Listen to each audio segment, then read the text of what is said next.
आज के video lecture में आप लोग का स्वागत है। आज की लेक्चर से पहले पिछला लेक्चर में हम लोगों ने क्वाथनांक गुणन पढ़े थे। उसमें क्वाथनांक गुणन का ग्राफ देखते हैं। ग्राफ कैसे बनता है? ग्राफ जो होता है इस प्रकार से, इधर तापमान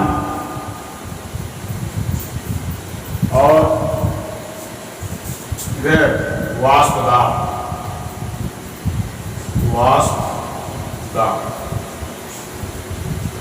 सबसे पहले जो पॉइंट लेंगे ये शुद्ध विलायक का वाष्प दाब का रहेगा। हम इधर तापमान जैसे जैसे बढ़ाते जाएंगे वैसे वैसे वाष्प दाब भी बढ़ता जाएगा। यहाँ एक लेवल रहेगा वायुमंडलीय दाब।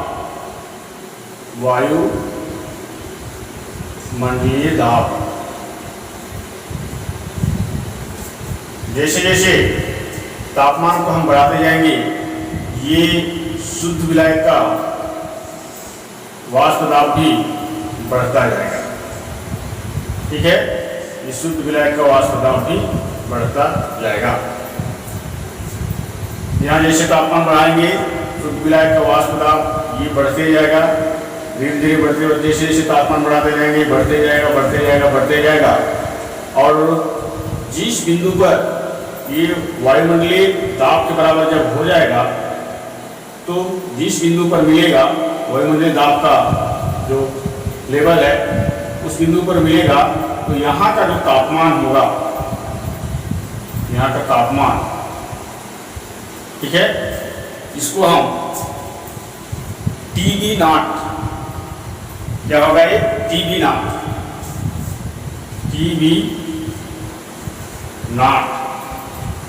ठीक है। यहाँ जो तापमान होगा वो TB नॉट होगा। यहाँ पर शुद्ध विलायक का वाष्प दाब लिख देंगे, शुद्ध विलायक का वाष्प दाब, ठीक है। अब देखते हैं विलयन का वाष्प दाब।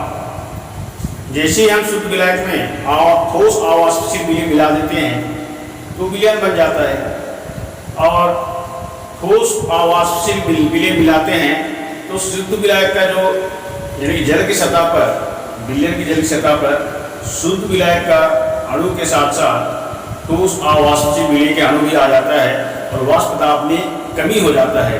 ठीक है, तो वाष्प दाब में कमी होता है तो शुद्ध विलायक की तुलना में उसका जो विलयन का वाष्प दाब रहेगा वो कहाँ, उसका पॉइंट रहेगा नीचे होगा। ठीक है, नीचे होगा। अब जब हम इधर से तापमान बढ़ाएंगे वैसे वैसे वाष्प दाब बढ़ते जाएगा। जैसे जैसे तापमान बढ़ाएंगे बढ़ते जाएगा वाष्प दाब, तापमान बढ़ाएंगे वाष्प दाब बढ़ेगा, तापमान बढ़ाएंगे इधर से वाष्प दाब बढ़ेगा और यहाँ पर वायुमंडलीय दाब के बराबर हो गया। ठीक है, इसके बराबर हो गया, वायुमंडलीय दाब के बराबर हो गया। जब ये वायुमंडलीय दाब के बराबर हो गया, जिस बिंदु पर ये कटा उस बिंदु का तापमान को नीचे से हम देखेंगे। ठीक है, उस बिंदु का तापमान जो होगा यहाँ पर ये क्या होगा, TB, क्या होगा ये TB। ठीक है, तापमान बढ़ाने पर वाष्प दाब बढ़ते जाता है। ठीक है, इसी तापमान बढ़ाएंगे वाष्प दाब बढ़ते जाएगा और इस दोनों के अंतर को यहाँ पर हम यहाँ पर लिख देते हैं। इस दोनों का जो अंतर होगा ये डेल TB, क्या होगा ये डेल TB। ठीक है, अब ये वाला जो TB नॉट शुद्ध विलायक का क्वाथनांक हो जाएगा। ठीक है, शुद्ध विलायक का क्वाथनांक TB नॉट भी और TB विलयन का क्वाथनांक। ठीक है, विलयन का क्वाथनांक होगा। तो अब यहाँ लिख देंगे विलयन का वाष्प दाब,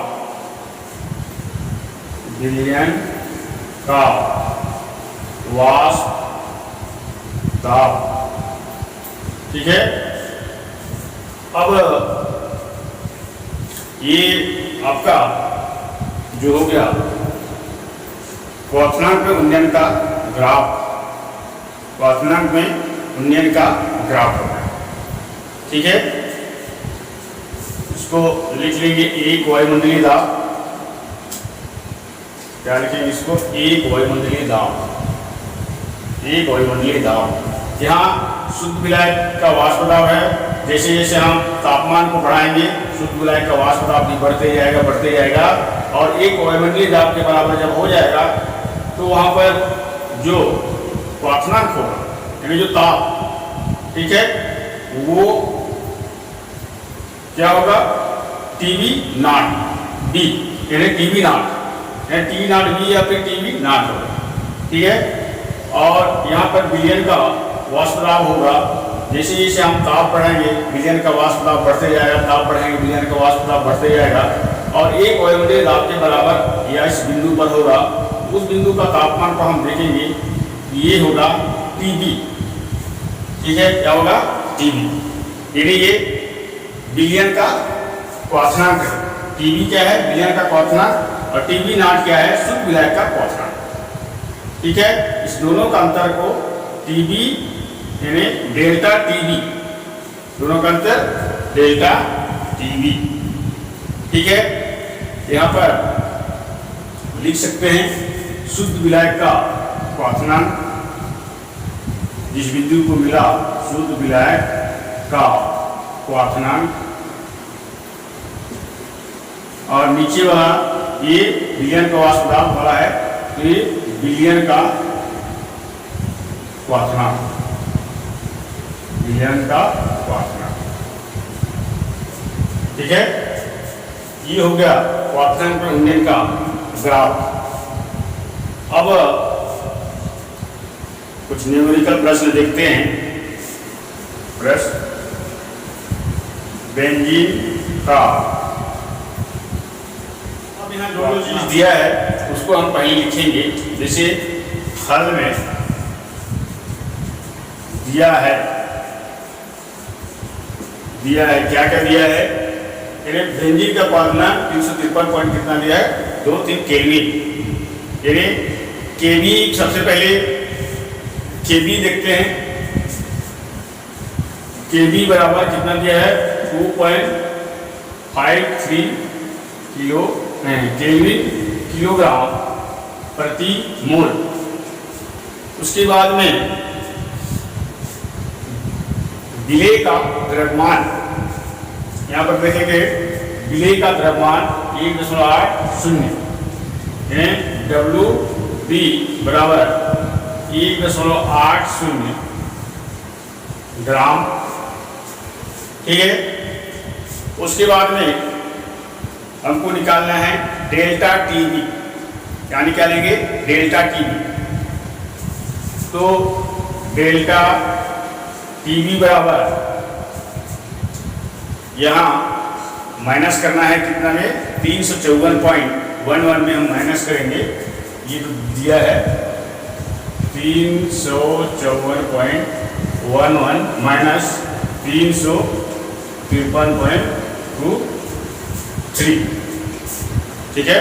इसमें जब हम माइनस करेंगे तो कितना आ जाएगा, 0.88 केल्विन, कितना आ जाएगा, 0.88 केल्विन, ठीक है। अब ये हमारा केवी निकल गया, दिया है, डब्ल्यूबी दिया है, डेल टीबी भी हम निकाल दिए। अब हम सीधे सूत्र इसमें लगाएंगे। एमबी बराबर क्या होता है, विलेय का अनुभाग, एमबी बराबर केवी गुणी डब्ल्यूए गुणी कितना होता है, 1000, ठीक है। डब्ल्यू बी गुणित 1000 बटी डेल्टा टीवी गुणी डब्ल्यू ए। अब सूत्र में हम मान रखेंगे, ठीक है। इस सूत्र में जब मान रखेंगे तो एम बी बराबर क्या हो जाएगा, एम बी बराबर KB का मान कितना है 2.53 गुणी WB का मान 1.080 गुणी 1000 बटे WTB का मान कितना निकालें 0.88, ठीक है 0.88, और WA का मान मिलके में थे, WA का मान कितना है 90 अवास्तविक बिलियन, ठीक है 90 ग्राम। यहाँ पर जब इसको हम हल करेंगे तो 58 ग्राम प्रति मोल, ठीक है 58 ग्राम प्रति मोल, ये हो जाएगा इसका आंसर, ठीक है। इस प्रकार से हम इस न्यूमेरिकल प्रश्न को, यानी किसी भी विलेय का अगर हमको अणुभार ज्ञात करना है, क्योंकि क्वाथनांक में उन्नयन उसमें हम विलेय का अणुभार का सूत्र निकाले थे, इसी सूत्र से हमको हल करना है न्यूमेरिकल। एक यौगिक के 4 दिया है,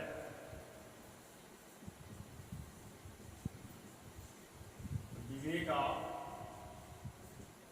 भार, विलेय का भार कितना दिया है 4 ये जो है 18 ग्राम, 4.18 ग्राम, ठीक।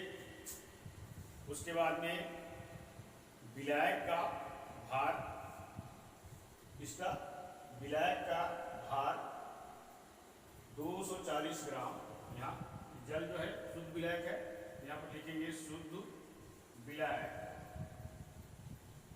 का भार बराबर 240 ग्राम, ठीक है। यानी विलेय का भार यानी क्या हो जाएगा ये WB, ये क्या है WB, यहाँ लिख सकते हैं WB बराबर, और शुद्ध विलायक का बोलने से WA बराबर, यहाँ लिख सकते हैं WA बराबर, ठीक है। उसके बाद में विलायक विलयन का क्वाथनांक निकालना है इनको, विलयन का क्वाथनांक, ठीक है विलयन का क्वाथनांक, यहाँ विलयन का क्वाथनांक डेल TB बराबर, विलयन का क्वाथनांक डेल TB बराबर कितना दिया है 100.065 डिग्री सेल्सियस, ठीक है 100.065 डिग्री सेल्सियस। अब शुद्ध विलायक का क्वाथनांक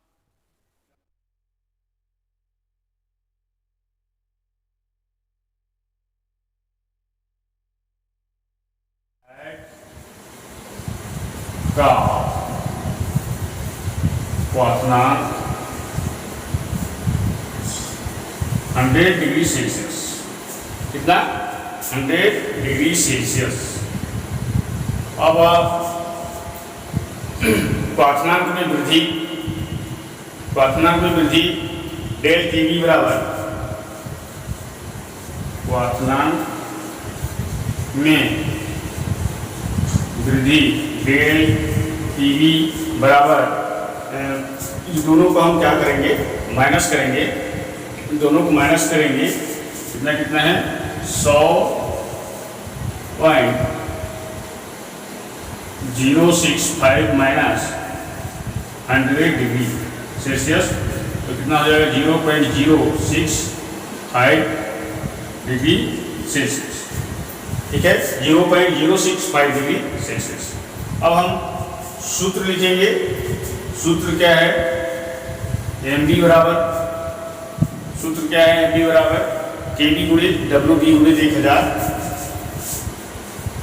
के बी गुणित डब्ल्यू बी गुणित 1000 बटे कितना हो जाएगा, डेल टी बी गुणित W A, del T B गुणित डब्ल्यू ए। अब इसमें मान रखेंगे, के बी का मान कितना है 0.53 गुणित डब्ल्यू बी का मान कितना है 4.18 गुणित 1000 बटे डेल टी बी का मान कितना निकाले हैं 0.065 गुणित डब्ल्यू ए का मान कितना है 240 ग्राम। ठीक है, अब इसको जब हम हल करेंगे तो 142.01 ग्राम प्रति मोल, 142.01 ग्राम प्रति मोल इसका आंसर आ जाएगा। तो इस प्रकार से किसी भी विलेय का अनुभार ज्ञात कर सकते हैं।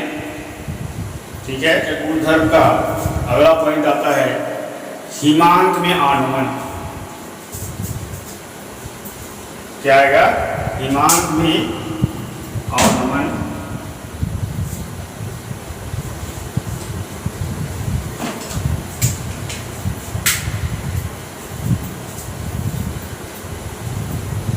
हिमांक में आनुमन, हिमांक में आनुमन। इसको पढ़ने से पहले हिमांक क्या है उसको जानना जरूरी है। हिमांक किसको कहेंगे? हिमांक साधारण सी परिभाषा है।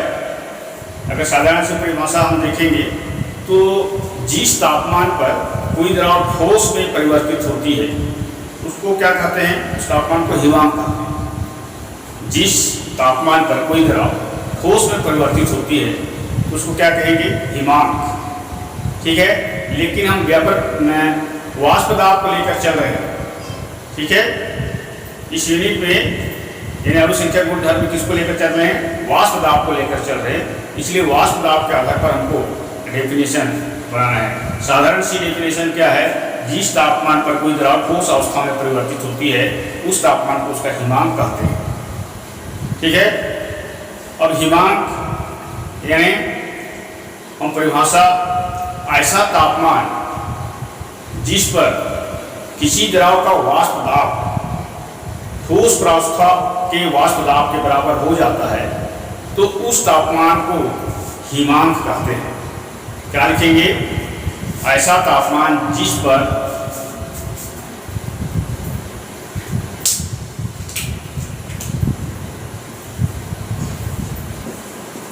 ऐसा तापमान जिस पर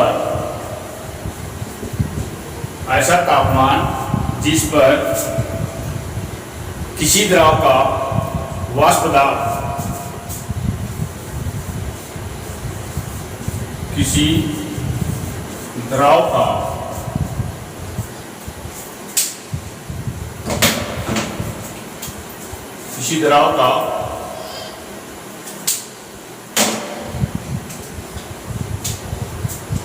किसी द्रव का वाष्प दाब, ठीक है, किसी द्रव का वाष्प दाब ठोस प्रावस्था के वाष्प दाब के बराबर, ठोस प्रावस्था की वाष्प दाब की बराबर हो जाता है, वह तापमान उसका क्या कहलाता है, वह तापमान उसका हिमांक कहलाता है। हिमांक कहलाता है, यानी हिम अंक, फ्रीजिंग पॉइंट। ठीक है, ऐसा तापमान जिस पर किसी द्रव का वाष्प दाब ठोस प्रावस्था के वाष्प दाब के बराबर हो जाता है तो उस तापमान को हिमांक कहते हैं। क्या कहेंगे? उस तापमान को हिमांक कहते हैं। जैसे द्रव का वाष्प दाब, जैसे ये हो गया आपका द्रव का वाष्प दाब का ये जो हो गया लेवल हो गया, ठीक है, द्रव प्रावस्था का वाष्प दाब का लेवल, ठीक है। अगर हमको इसको ठोस का प्रावस्था का वाष्प दाब यहाँ लिख देते हैं हम, ठोस प्रावस्था का वाष्प दाब, ये हो गया इसका लेवल, ठीक है। इस द्रव का वाष्प दाब को हमको किसके बराबर करना है? ठोस प्रावस्था के वाष्प दाब के बराबर करना है, ठीक है। तो क्या करेंगे? तापमान को कम करना पड़ेगा, ठीक है। जैसे जैसे हम तापमान को कम करेंगे वैसे वैसे द्रव का वाष्प दाब ठोस प्रावस्था के वाष्प दाब के बराबर धीरे धीरे जैसे जैसे तापमान कम करते जाएंगे ये हो जाएगा। किसके बराबर हो जाएगा? ठोस प्रावस्था के वाष्प दाब के बराबर हो जाएगा। और किसी भी द्रव का वाष्प दाब को ठोस के वाष्प दाब के बराबर लाने के लिए हमको क्या करना पड़ेगा? तापमान को धीरे धीरे कम करना पड़ेगा। जैसे जैसे तापमान को हम कम करते जाएंगे वैसे वैसे वो ठोस प्रावस्था के वाष्प दाब के बराबर आ जाएगा। जिस समय ठोस प्रावस्था के वाष्प दाब के बराबर आ जाता है तो वही तापमान क्या कहलाता है? उसका हिमांक कहलाता है। क्या कहलाता है? हिमांक कहलाता है। अब समझ में आ गया होगा हिमांक क्या है। अब हम देखते हैं हिमांक में अवनमन, इसको हिमांक में अवनमन। एक बंद कंटेनर लेते हैं, ठीक है, इसमें शुद्ध विलायक भरते हैं, ठीक है, और शुद्ध विलायक है, इसका वाष्प दाब वाष्प में परिवर्तित होगा और यहाँ पर इसका अणु आ जाएगा, जल की सतह पर साम्यावस्था पर दाब लगाएगा, ठीक। इसमें शुद्ध विलायक भरते हैं, जल है, ठीक है। जैसे ही हम इसमें ठोस अवाष्पशील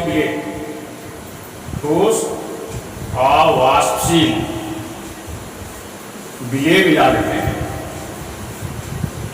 ठोस अवाष्पशील विलेय मिला देंगे वैसे ही इसके वाष्प दाब में कमी हो जाएगा, क्योंकि शुद्ध विलायक का जो अणु है जल की सतह पर आ जाएगा और इसके जल की सतह में जो शुद्ध विलायक का जो अणु है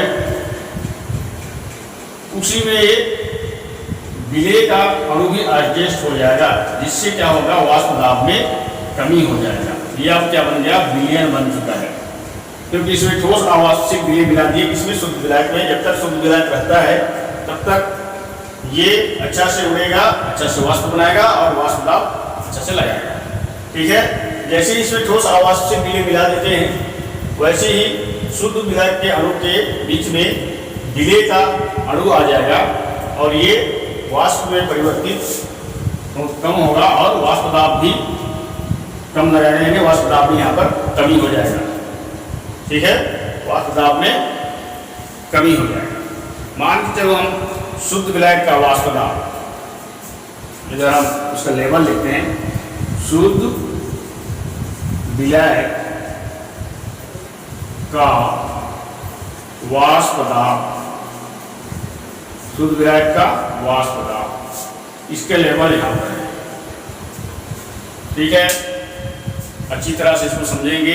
वाक्यांश में उन्नयन का जस्ट उल्टा है, ठीक है, शुद्ध विलायक का वाष्प दाब का लेवल, ठीक है। अब ठोस प्रावस्था का वाष्प दाब इसके नीचे, क्योंकि हमको हिमांक में बदलना है, यानी ठोस प्रावस्था का वाष्प दाब का लेवल इधर भी देते हैं, ठोस प्रावस्था का वाष्प दाब, ठीक है, ये इसके लेवल ये ठोस प्रावस्था का वाष्प दाब, ये शुद्ध विलायक का वाष्प दाब, अब हमको शुद्ध विलायक का वाष्प दाब हमको अब हिमांक में परिवर्तित करना है, ठीक है। तो ठोस प्रावस्था के वाष्प दाब के बराबर लाना है तो कम मेहनत करना, यानी कि मेहनत करना पड़ेगा यहाँ पर, ठीक है। क्या करना पड़ेगा? मेहनत करना पड़ेगा। जो मेहनत लगेगा उसको शुद्ध विलायक का हम हिमांक कहेंगे, उसको T0F से दर्शाएंगे। किसे दर्शाएंगे? T0F से। तो ये शुद्ध विलायक का वाष्प दाब जब इसमें ठोस अवाष्पशील विलयन मिला दिए तो यहाँ पर विलयन बन गया और यहाँ पर वाष्प दाब में कमी हो गया, तो विलयन का वाष्प दाब उसका लेवल यहाँ रहेगा, ये हो जाएगा आपका विलयन का वाष्प दाब। विलयन का वाष्प दाब, ठीक है। शुद्ध विलायक का वाष्प दाब को ठोस प्रावस्था के वाष्प दाब के बराबर लाने के लिए हमको थोड़ा ज़्यादा मेहनत करना पड़ेगा और शुद्ध विलायक का हिमांक जो होगा उसको हम T0F से दर्शाएंगे। अब यहाँ पर शुद्ध विलायक का वाष्प दाब, यहाँ पर ठोस अवाष्पशील विलयन मिला दिए तो यहाँ पर वाष्प दाब में कमी हो गया, तो शुद्ध विलायक का वाष्प दाब का लेवल से नीचे में होगा विलयन का वाष्प दाब का लेवल, ठीक है। अब इसको इस ठोस प्रावस्था के वाष्प दाब के बराबर लाने में हमको यहाँ पर एक कम मेहनत करना पड़ेगा। क्या करना पड़ेगा? कम मेहनत करना पड़ेगा और विलयन का हिमांक जो होगा उसको हम इससे दर्शाएंगे TF।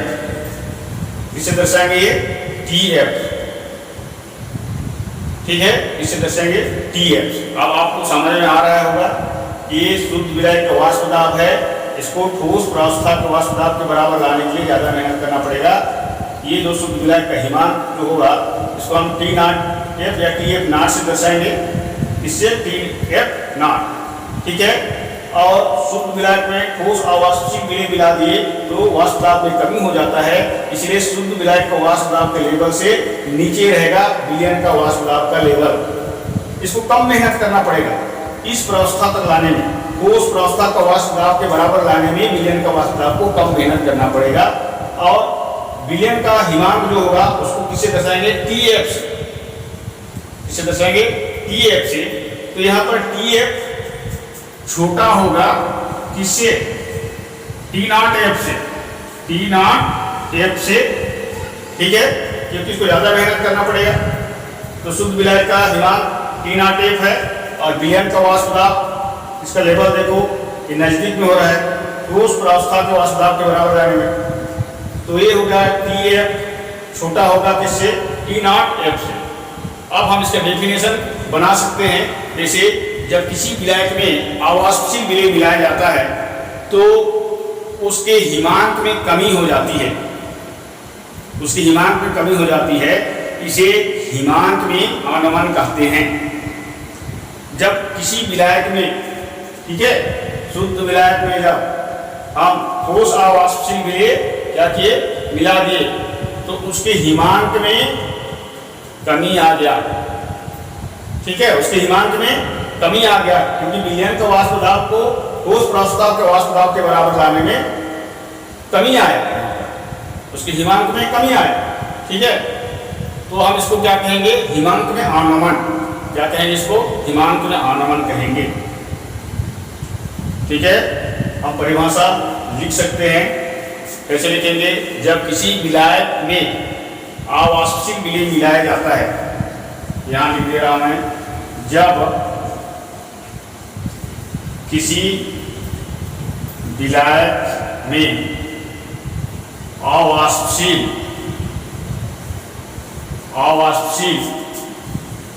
विलयन मिलाया जाता है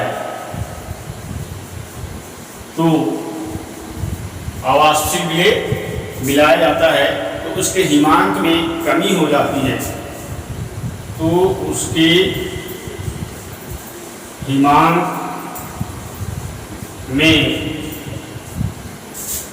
कमी हो जाती है, कमी हो जाती है, इसे हिमांक में अनमन कहते हैं, इसे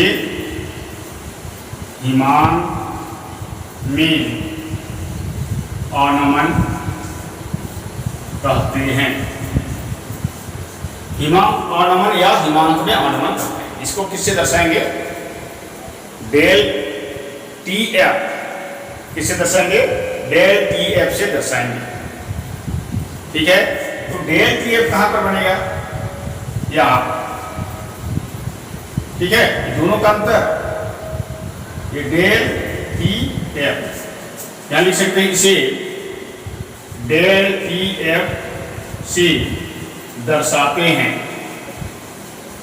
डेल टी एफ से दर्शाते हैं, लिख सकते हैं। ठीक है, डेल टी एफ बराबर क्या हो जाएगा?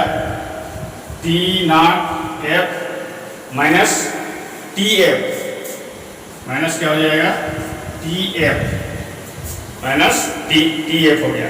जहां डेल टी एफ क्या है? हिमांक में अवनमन। जहां डेल टी एफ बराबर हिमांक में अवनमन। हिमांक में क्या हो गया? अवनमन। और टी एफ क्या है? शुद्ध विलायक का हिमांक। टी एफ नॉट, यहां पर टी एफ नॉट शुद्ध विलायक का हिमांक। ठीक है, और टी एफ क्या है? विलयन का हिमांक। ये जो टी एफ है, टी एफ विलयन का हिमांक। समझ में आ रहा है? अब यहां पर देखना है नियम। नियम क्या कहता है? किसी विलयन के हिमांक में अवनमन विलयन के मोलर सांद्रता के समानुपाती होता है। नियम क्या कहलाता है? जैसे शुद्ध विलायक है, इसमें ठोस आवासशील विलय मिलाए हैं। ठोस आवासशील विलय की मात्रा को कौन बताएगा? सांद्रता के पद। और जो सांद्रता के पद होगा वो मोलरिटी होगा। मोलरिटी यानी मोललता। Molarity means मोललता। तो किसी विलयन के हिमांक में अवनमन विलयन की मोलर सांद्रता के समानुपाती होता है। लिख सकते हैं इसको, नियम को इधर लिख दे रहा हूं मैं। क्या लिखेंगे? नियम, किसी विलयन के हिमांक में अवनमन किसी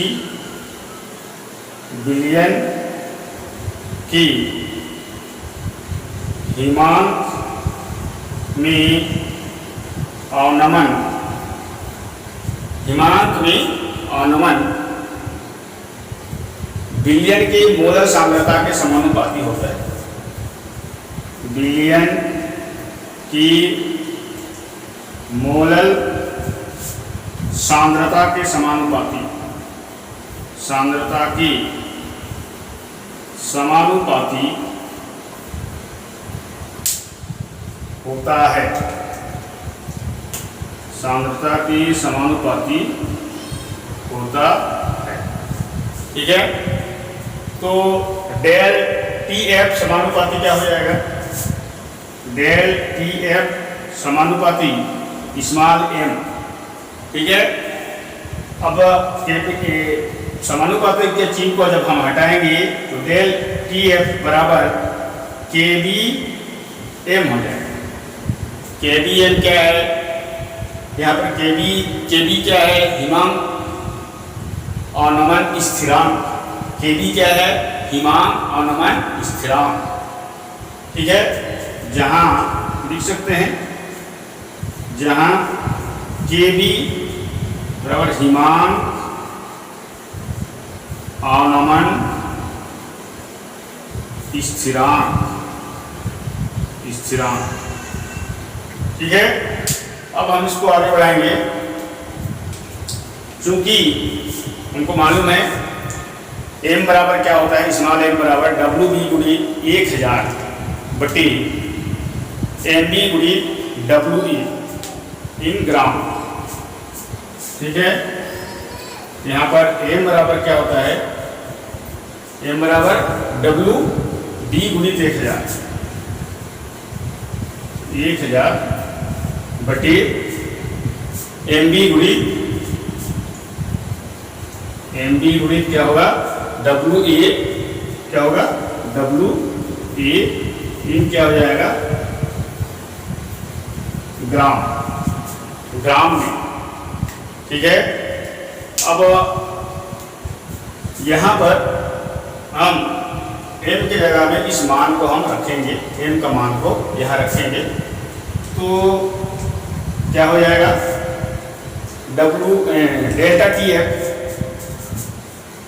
डेल्टा टी एफ बराबर क्या हो जाएगा, के बी इंटू डब्ल्यू बी गुणित 1000 बटे एम बी गुणित डब्ल्यू ए, इन ग्राम, यानी इन ग्राम में। तो इस सूत्र से हम हल कर सकते हैं न्यूमेरिकल। ठीक है, ग्राफ ये हो जाएगा इधर ताप, ठीक है, और इधर हो जाएगा वाष्प दाब, इधर से मैं लिख देता हूं वाष्प दाब, तो इस से वाष्प दाब।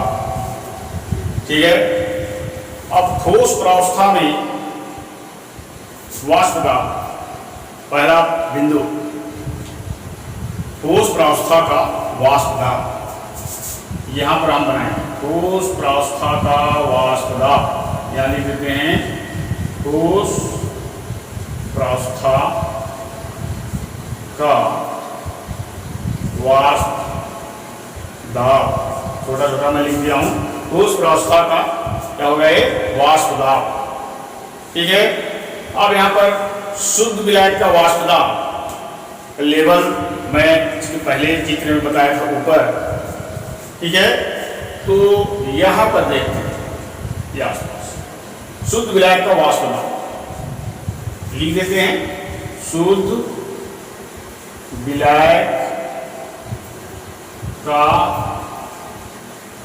वाष्प दाब। जब हम ताप को हम जब जैसे जैसे कम करते जाएंगे, ठीक है, तापमान को जैसे जैसे हम तापमान को कम करते जाएंगे, वैसे ही विलायक का वाष्प दाब भी कम होते जाएगा। ठीक है, इधर से जैसे जैसे तापमान हम कम करते जाएंगे, इधर विलायक का वाष्प दाब भी धीरे धीरे कम होते जाएगा। जैसे जैसे ताप कम करेंगे विलायक का वाष्प दाब कम होता जाएगा, जैसे जैसे ताप कम करेंगे विलायक का वाष्प दाब कम होता जाएगा। और ठोस प्रावस्था के वाष्प दाब में यहाँ इस पॉइंट पर काटेगा, यहाँ पर हिमांक परिवर्तित हो गया, यानी ठोस प्रावस्था के वाष्प दाब के बराबर आ गया इसका शुद्ध विलायक का वाष्प दाब। ठीक है, तो जहां पर एक काटा वहां से हम नीचे इसका ताप को देखेंगे, इस ताप को इधर देखेंगे या नीचे।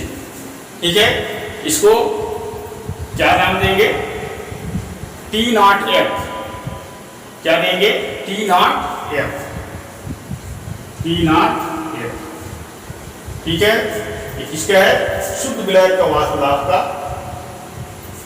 ठीक है, T0F हिमांक, शुद्ध विलायक का हिमांक। ठीक है, जैसे जैसे हम यहाँ ठोस प्रावस्था का वाष्प दाब का लेवल है ये। ठीक है, और यहाँ पर शुद्ध विलायक का वाष्प दाब का लेवल, जैसे जैसे हम तापमान को इधर से कम करते जाएंगे वैसे वैसे वाष्प दाब कम होते जाएंगे, जैसे तापमान को कम करेंगे वाष्प दाब कम होते जाएगा। और ठोस प्रावस्था के वाष्प दाब के बराबर यहाँ होगा, जिस बिंदु पर ये मिलेगा उस बिंदु के नीचे में हम शुद्ध विलायक का हिमांक को देखेंगे।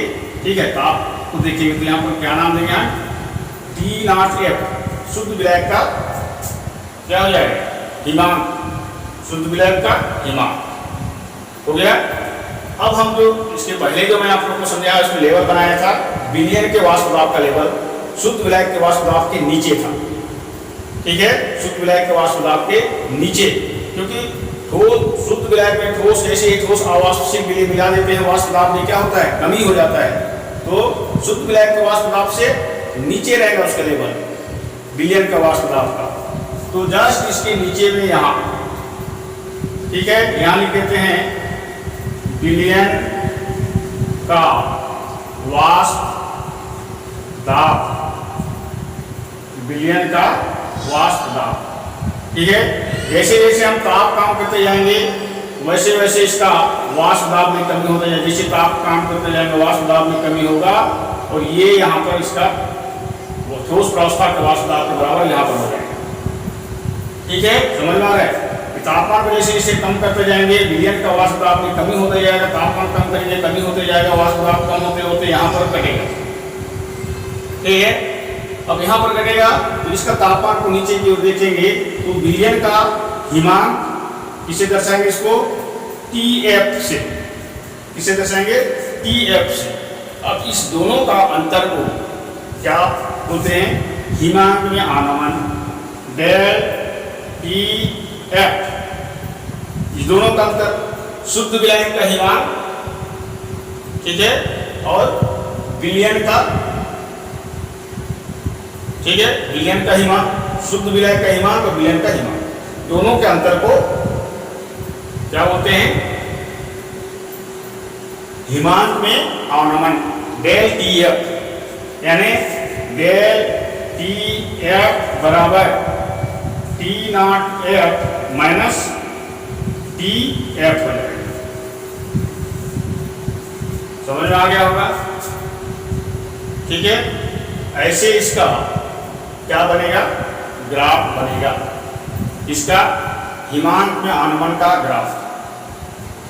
ठीक है, ये शुरू में क्या था एक बार मैं आपको बता दे रहा हूं कि ठोस प्रावस्था का वाष्प दाब का लेवल है, ठीक है, और यहाँ पर शुद्ध विलायक का वाष्प दाब का लेवल ये ऊपर रहेगा, इसके ऊपर, ठीक है, ये पॉइंट रहेगा। जैसे जैसे जब तापमान को कम करेंगे वाष्प दाब में कमी होते जाएगा, जैसे तापमान को कम करेंगे वाष्प दाब में कमी होते जाएगा, और यहाँ पर ठोस प्रावस्था के वाष्प दाब के बराबर यहाँ हो गया। तो इसका जो तापमान को हम देखेंगे नीचे, ये कहलाएगा शुद्ध विलायक का हिमांक T0F हो गया। उसके बाद शुद्ध विलायक का वाष्प दाब, इसमें हम ठोस अवाष्पशील विलय मिला देते हैं तो विलयन का वाष्प दाब में कमी हो जाता है, विलयन का वाष्प दाब में कमी हो जाता है, इसीलिए विलयन का वाष्प दाब शुद्ध विलायक का वाष्प दाब से नीचे रहेगा, जस्ट नीचे में। ठीक है, अब हम इधर तापमान को कम करते जाएंगे, विलयन का वाष्प दाब में कमी होते जाएगा, कमी होते जाएगा, और यहाँ पर ये मिलेगा किसके बराबर हो जाएगा, ठोस प्रावस्था के वाष्प दाब के बराबर हो जाएगा। और यहाँ जो तापमान हम देखेंगे विलयन का हिमांक, उसको क्या नाम देंगे हम, TF, क्या, TF, विलयन का हिमांक। ठीक है, अब ये दोनों का अंतर को क्या बोलते हैं, डेल्टा या डेल TF, हिमांक में आनमन बराबर शुद्ध विलयन का हिमांक माइनस विलयन का हिमांक। ये हो गया आपका ग्राफ, आप लोग को समझ में आया होगा। ठीक है, तो आप लोग नोट्स बनाते जाएंगे, जब भी वीडियो देखेंगे कॉपी और पेन पकड़ के बैठेंगे और नोट्स बनाते जाएंगे। ठीक है, आज का वीडियो लेक्चर को मैं यहीं समाप्त करता हूँ। Thank you.